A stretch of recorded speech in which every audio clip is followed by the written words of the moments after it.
오늘 말씀의 제목은요, 호산나입니다. 오늘 말씀의 제목은 호산나라는 주제를 가지고 우리 함께 말씀을 나누고자 합니다. 우리 성도님도 호산나가 뭔지 아십니까? 아마 교회를 다니면서 호산나라는 말은 참 많이 들어봤을 거예요. 그렇죠? 그렇다면 호산나라는 말이 뭘까요? 특히나 오늘 말씀에도 보니까 앞에서 가고 뒤에서 따르는 자들이 마지막에 했던 말이 뭐였어요? 호산나였어요. 그렇죠? 일단 호산나라는 말이 뭘까라고 한다면 잘 들으세요. 다 알고 있지만 제가 말씀드린 거 아시죠? 다 아시죠? 모르는 사람 아무도 없을 거라 믿습니다. 호산나라는 말은 나를 구원하소서, 나를 구원하소서라는 말이 호산나라는 말이에요. 그래서 원어로 보면 호산나, 나를 구원하소서라는 말이에요. 그래서 우리 성도님들 다 알고 있었지만 오늘 또 한 번 더 들었으니까 절대 잃어버리시면 안 돼요. 다음 주에 부활주일날 제가 한 번 더 물어볼 거예요. 저번 주 호산나가 뭐였어요? 뭐라고 물어봤을 때 글쎄라는 표정을 절대 안 짓기를 소망합니다. 그래서 오늘 종려주일이에요. 예수님께서 이제 예루살렘을 향해서 가장 초라한 나귀를 타고 그 걸음을 갈 때에 많은 사람들이 호산나 호산나라고 외쳤던 그 종려주일입니다. 그리고 내일부터는 이제 고난주간이 시작이 되죠. 예수님께서 이 땅에 오신 가장 큰 이유가 뭘까요? 라고 질문한다면 딱 하나예요. 바로 나 때문에, 바로 우리 성도님들 때문에 오시지 않아도 됐잖아요. 만왕의 왕이시고 전 세계 세상 모든 만물을 창조하신 분이신데 굳이 이 땅 가운데 오셨던 이유는 우리를 너무나 사랑하셔서 본인이 죽으셔야지만 우리가 구원받을 수 있기 때문에 이 땅 가운데 오셨어요. 그래서 우리 성도님들, 그런 예수님을 우리가 내일부터 시작되는 고난주간에 정말 예수님만 좀 묵상했으면 좋겠어요. 목사님, 제가 일이 너무 바빠요. 일이 너무 바빠도 고난주간 때만큼만은 우리가 좀 십자가를 묵상하고 예수님께서 나 때문에 오셨음을 묵상하는 하루하루가 되는 우리 모두가 되기를 소망합니다. 말씀에 들어가기 전에요, 폴 마인드 작가님이 이렇게 말씀하셨어요. 영적 여정에서 중요한 요소는 사람의 평가가 아니라 우리 구주를 향한 끊임없는 간구다. 다시 한 번 더 읽어드릴게요. 영적 여정에서 중요한 요소는요, 사람의 평가가 아니라 우리 구주를 향한 끊임없는 간구래요. 무슨 말입니까? 신앙생활을 할 때에 절대 사람 의식하지 말라라는 거예요. 사람 의식하는 게 아니라 우리가 해야 될 거는 내 앞에 계신 그 하나님만 바라보자라는 거예요. 사람 보면서 신앙생활하면 우리 넘어질 수밖에 없어요. 그런데 우리 앞에 계신 그 하나님만을 바라보며 신앙생활을 할 때, 끊임없이 간구할 때 우리의 신앙은 끝까지 완주할 수 있는 인생이에요. 근데 우리는 여전히 어때요? 사람들 의식하느라고, 사람들을 계속해서 의식하느라고 앞에 계신 하나님을 바라보지 못할 때가 참으로 많죠.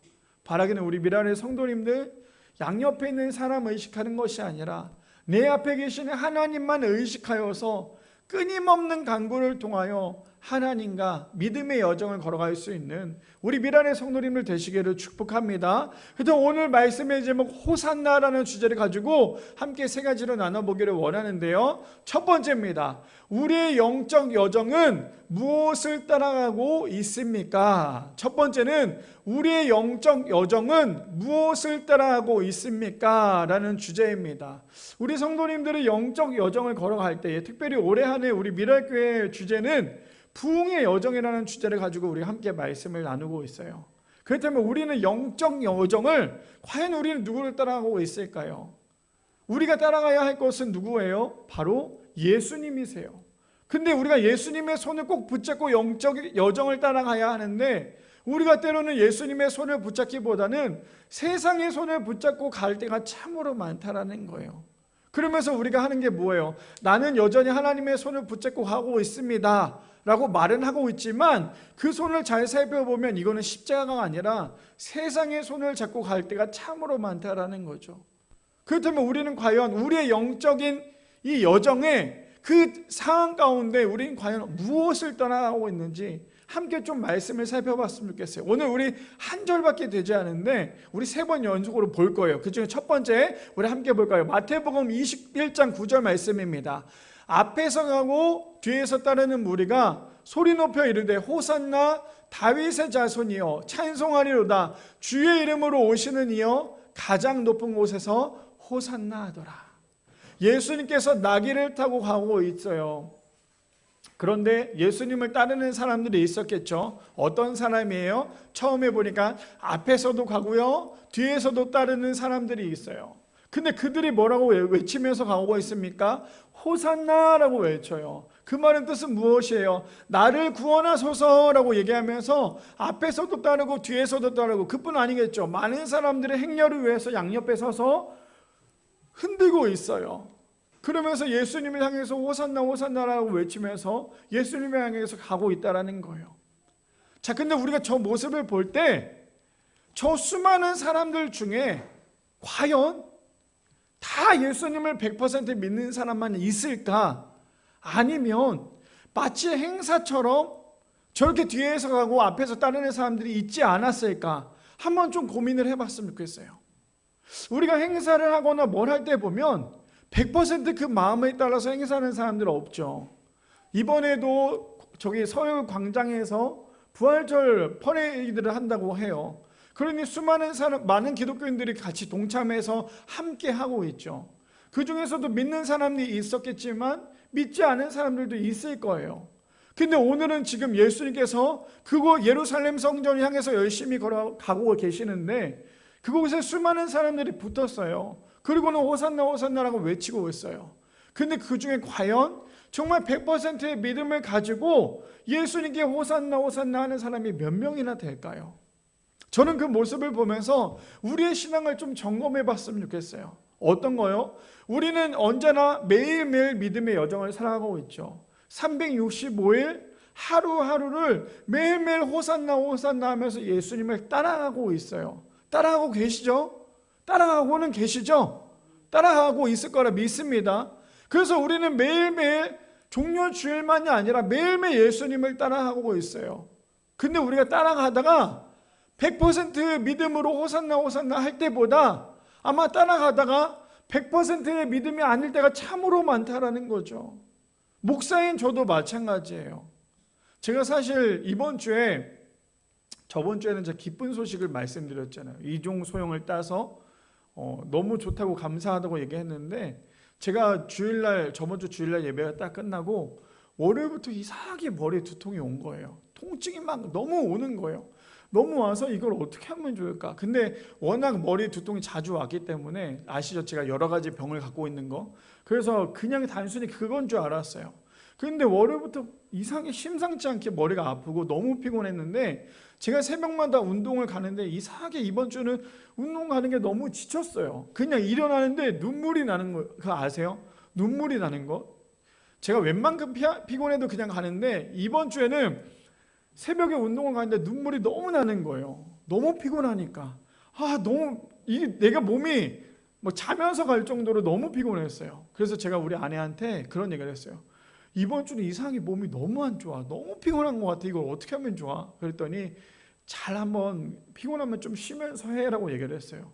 근데 이게 또 제 성격에 또 그게 안 되잖아요. 그래서 월요일부터 아프기 시작했는데 화요일 날 갑자기 왼쪽 얼굴에 막 혹 같은 게 난 거예요. 갑자기 림프도 많이 붓고. 처음에 나는 살이 쪄서 그런 줄 알았는데 이게 림프처럼 막 붓는데 이가 너무 아픈 거예요.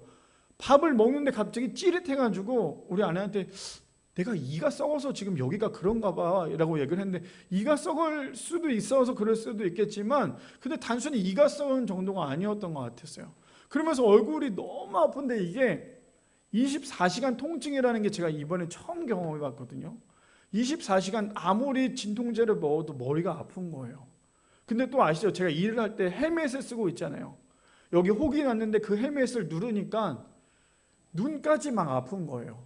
그러다가 도저히 안 되겠다 싶었는데 월요일부터 아팠는데 제가 목요일 날 일을 하다가 우리 아내가 갑자기 전화가 온 거예요.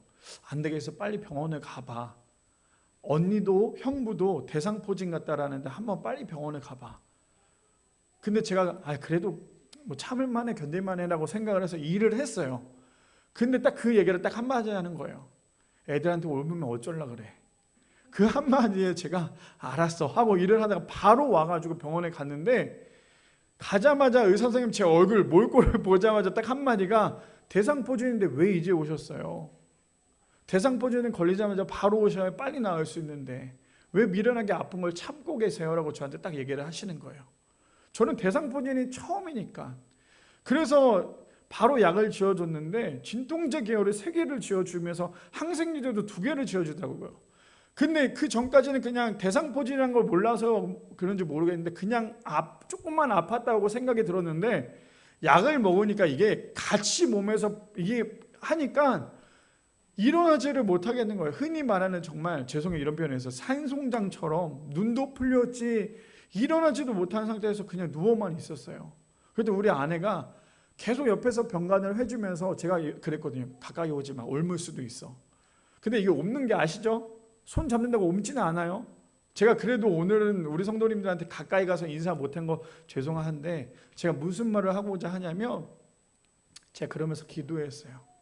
하나님, 근데 병원에서도 그 얘기를 했어요. 제가 지금 눈까지 불편한 상태고 제가 발음을 좀 또박또박 이제 입이 좀 그래서 발음이 좀 셀까봐 또박또박 하고 있으니까 성도님들 잘 들어주셔야 돼 아시겠죠? 제가 굉장히 또박또박 얘기를 하고 있는데 그러면서 제가 그 누운 상태에서 기도를 했어요. 정말 아무것도 할 수가 없겠더라고요.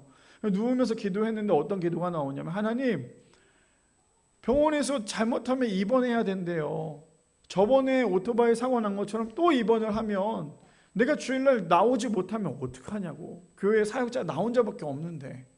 그래서 그렇게 기도를 했어요. 그러면서 제가 기도했던 게 정말 놀란 건 뭐냐면요. 금요일 날은 못 일어났어요. 토요일 날도 저희 아내가 운전을 해줬어요. 저희가 부활절 준비한다고 기독교 백화점 가서 이것저것 사고 막 이러느라고 제가 옆에서 정말 아무것도 못하고 옆에서 그냥 동행만 했는데 그 정도로 몸이 되게 안 좋았거든요. 어제도. 그래서 어저께 밤에도 약을 먹고 그냥 바로 잠이 들었는데 제가 기도했던 게 딱 하나였어요. 하나님 주일날 교회 가야 되는데 예배 드려야 되는데 설교해야 되는데 지금 이 상태면 어떻게 합니까? 예배 때만큼만은 좀 안 아프게 해주세요. 정말 그 기도가 너무 간절했던 것 같아요. 근데 그러면서 조금씩 안 아프기 시작하는 거예요. 그래서 너무 기뻐서 그냥 너무 기뻐했는데 하나님께서 어떤 마음을 주셨는지 아십니까? 야, 너 지금 조금 안 아프다고 이렇게 기뻐할 거야? 너 봐봐 아무것도 할 수 없는 게 너의 인생인 거야. 네가 예배 시간에 설교하고 예배 집례하는 것도 다 내가 하는 거지 네가 하는 거 아니야. 그 마음을 저에게 딱 주시면서 저에게 위로를 딱 주시더라고요. 제가 왜 이런 말씀을 드리냐면 우리는 너무 아플 때 하나님을 찾아요.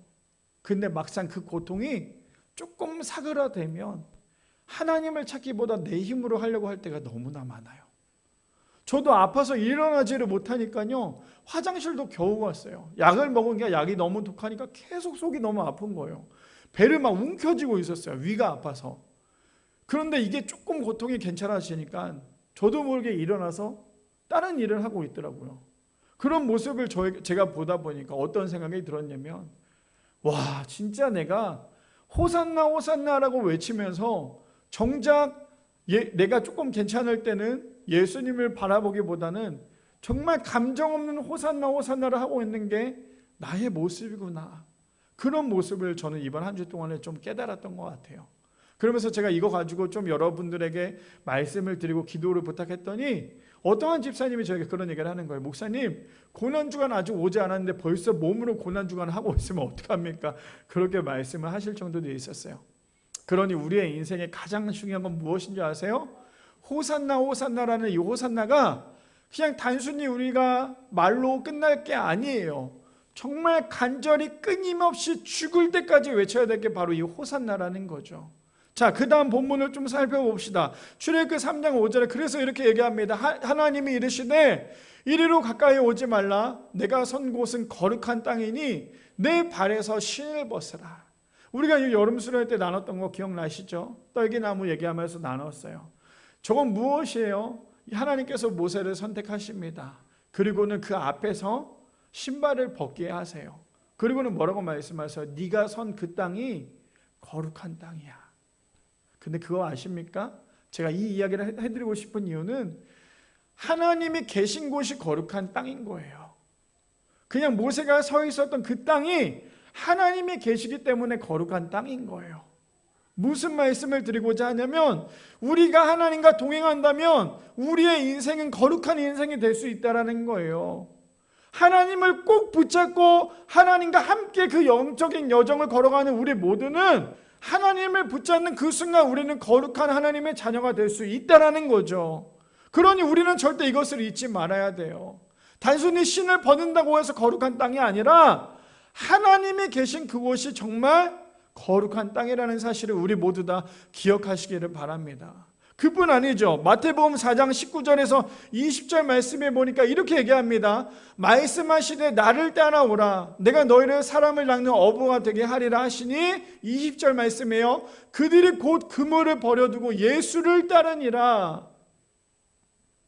첫 번째 주제가 무엇이었어요? 우리의 영적 여정이 무엇을 따라가고 있습니까? 였어요.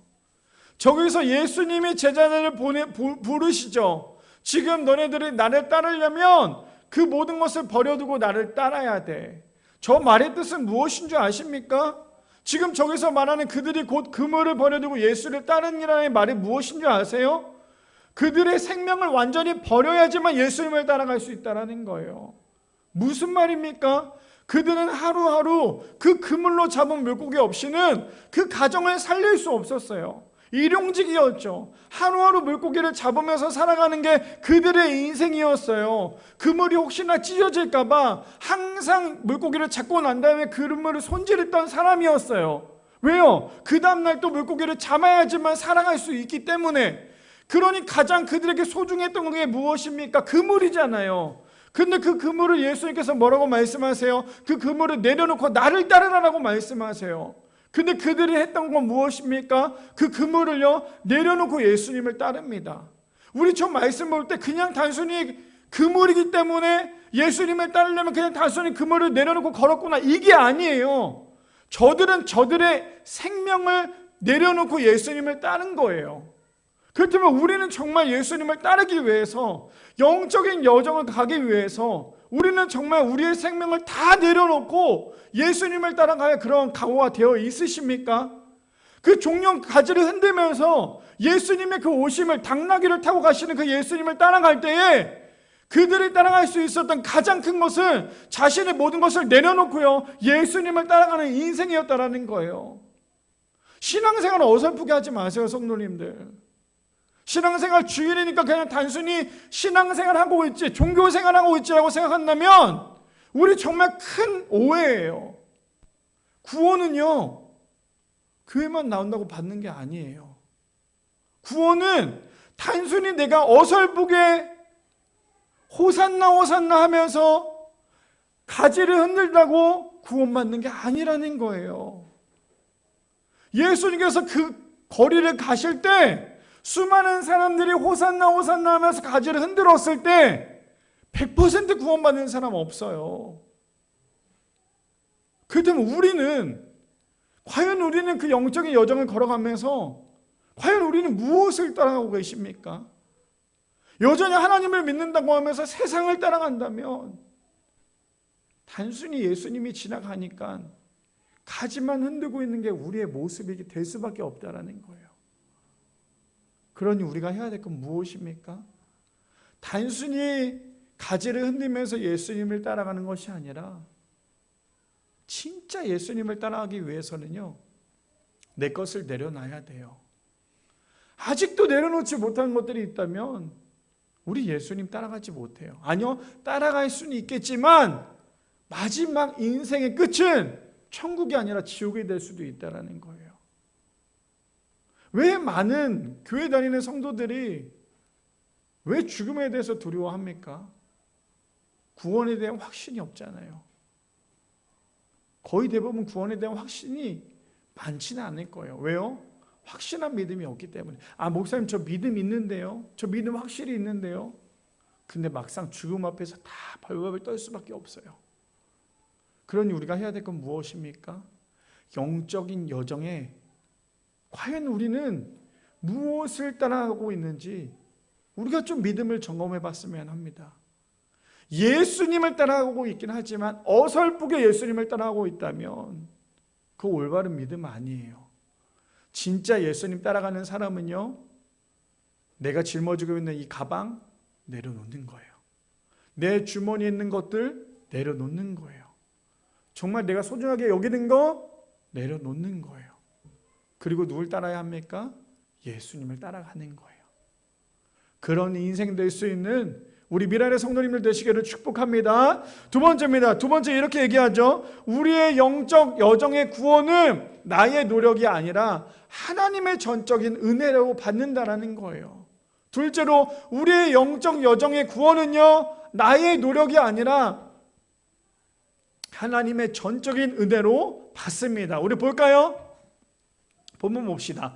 앞에서 가고 뒤에서 따르는 무리가 소리 높여 이르되 호산나 다윗의 자손이여 찬송하리로다. 주의 이름으로 오시는 이여 가장 높은 곳에서 호산나 하더라. 누가 오고 있습니까? 누가 오고 있어요? 누가 오고 있기 때문에 저러고 있습니까? 예수님이 오고 계신잖아요.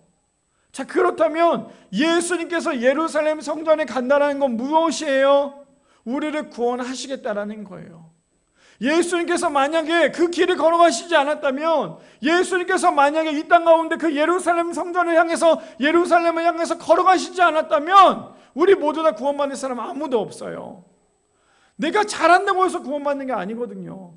그러니 예수님께서 이 땅 가운데 오셨고 성경에 기록된 대로 그 고난길을 향해서 걸어가신 그 예수님 때문에 우리 모두는 구원을 받을 수 있었다는 거죠. 그러니 우리가 반드시 기억해야 될 건 무엇입니까? 영적인 여정의 두 번째가 이거잖아요. 영적 여정의 구원은 나의 노력이 아니라 하나님의 전적인 은혜라는 사실을 우리 모두 다 기억해야 돼요. 이것을 잃어버리는 순간, 잊어버리는 순간 우리의 믿음은 바닥을 칠 수밖에 없다라는 거죠. 자, 본문을 또 봅시다. 여호수아 1장 9절 말씀해 보니까 이렇게 얘기합니다. 여호수아 1장 9절 띄워주세요. 그 전에 있어요. 네, 내가 내게 명령한 것이 아니냐. 강하고 담대하라. 두려워하지 말며 놀라지 말라. 내가 어디로 가든지 내 하나님 여호와가 너와 함께 하시느니라 라고 말씀하세요. 저 상황이 어떤 상황인 줄 아십니까?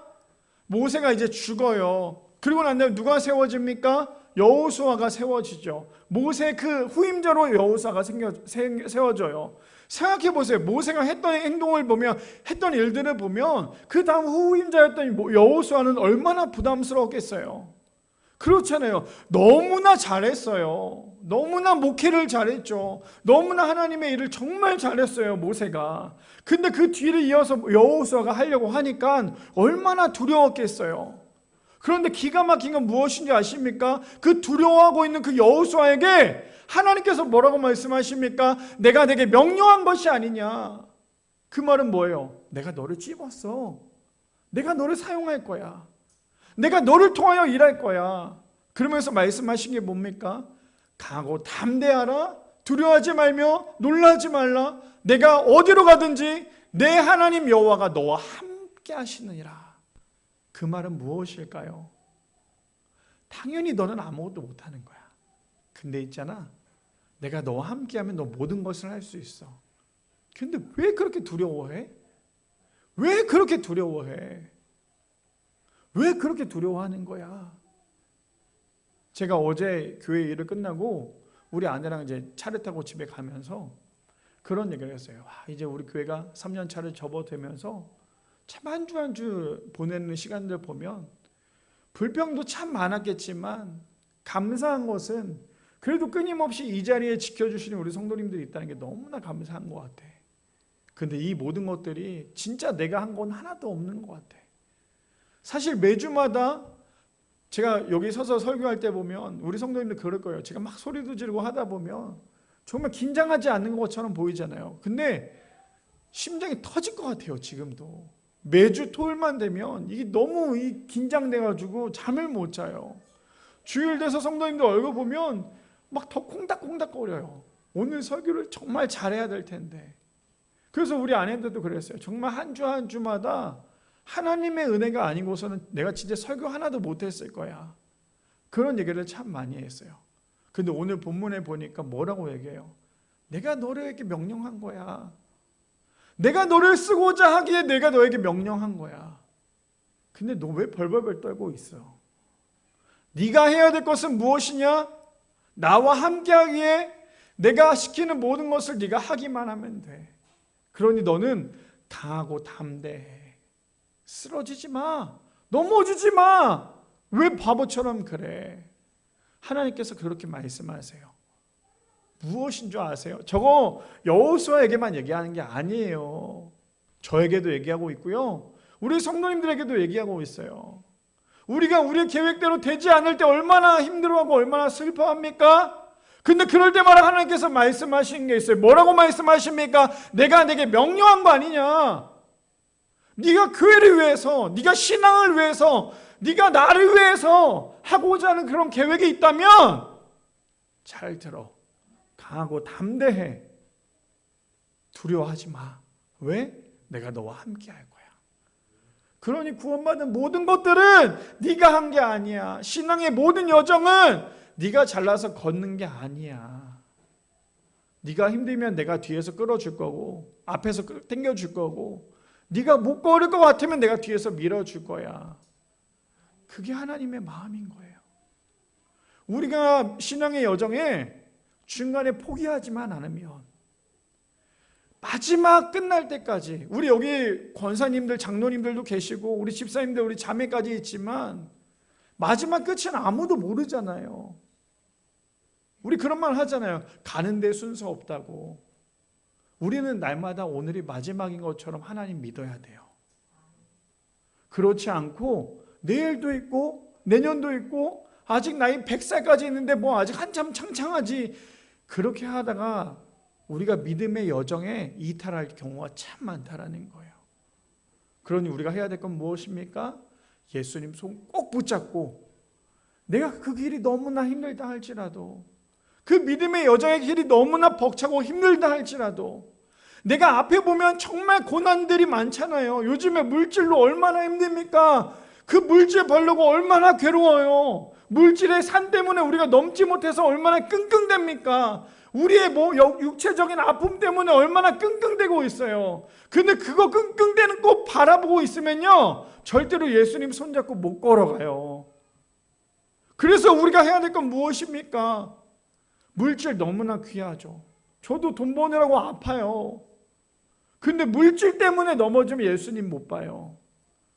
육체 고통 얼마나 중요합니까? 건강이 얼마나 중요해요.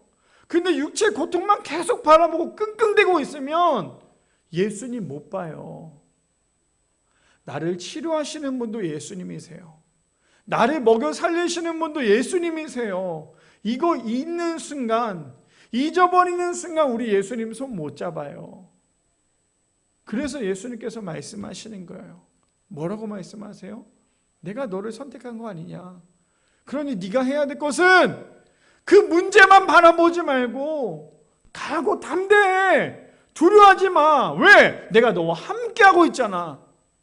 지금 하나님께서 그렇게 말씀하고 계신다는 거예요.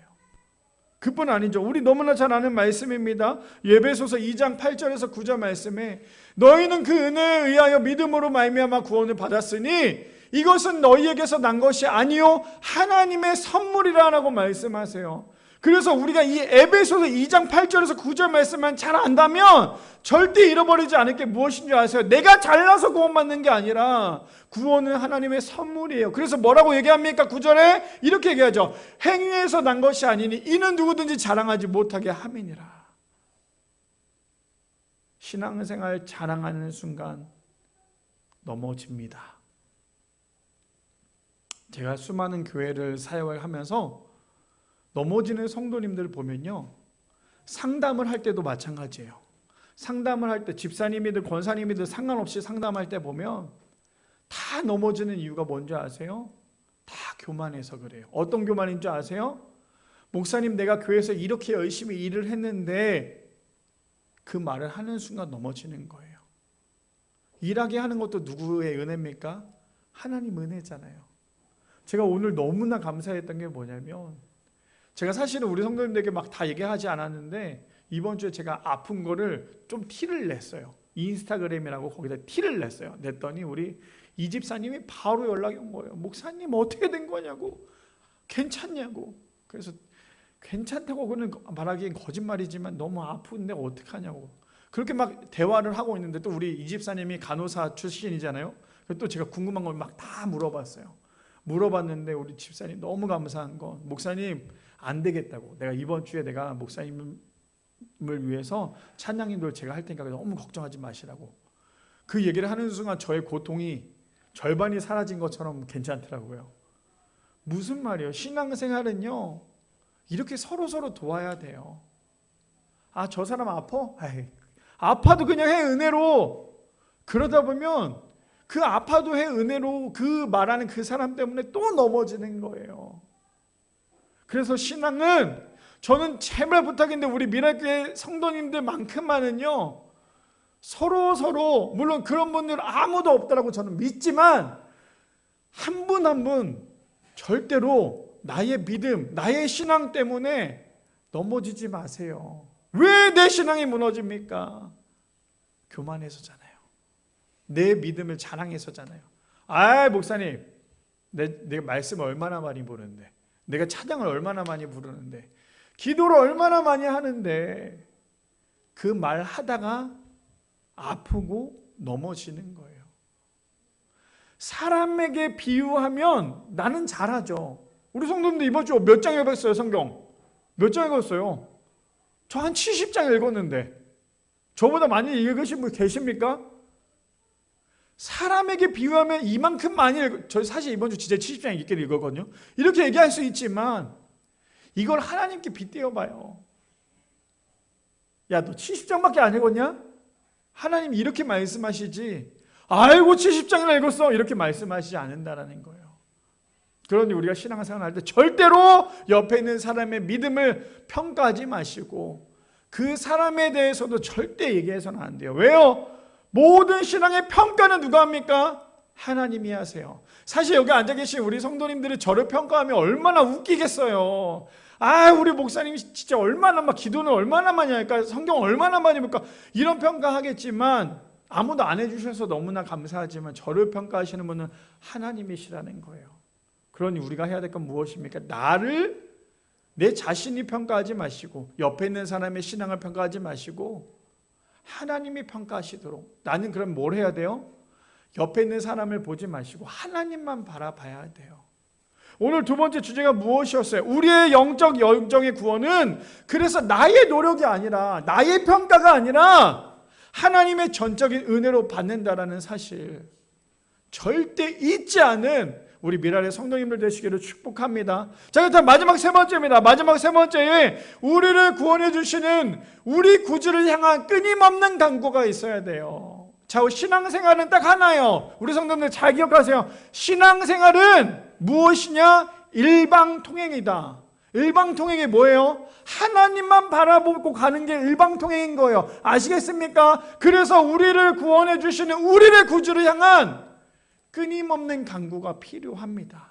자, 마지막 본문 다시 한번 봅시다. 마태복음 21장 9절 말씀에 앞에서 가고 뒤에서 따르는 무리가 소리 높여 이르되 호산나 다윗의 자손이여 찬송하리로다. 주의 이름으로 오시는 이여 가장 높은 곳에서 호산나 하더라.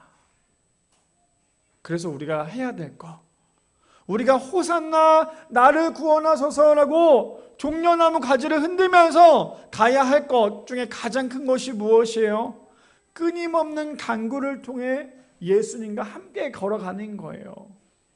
양옆에 바라보는 것이 아니라 예수님의 그 손을 꼭 붙잡고, 혹 우리가 예수님의 손을 못 잡았으면 예수님의 뒷모습을 꼭 바라보고라도 걸어가야 되는 거예요.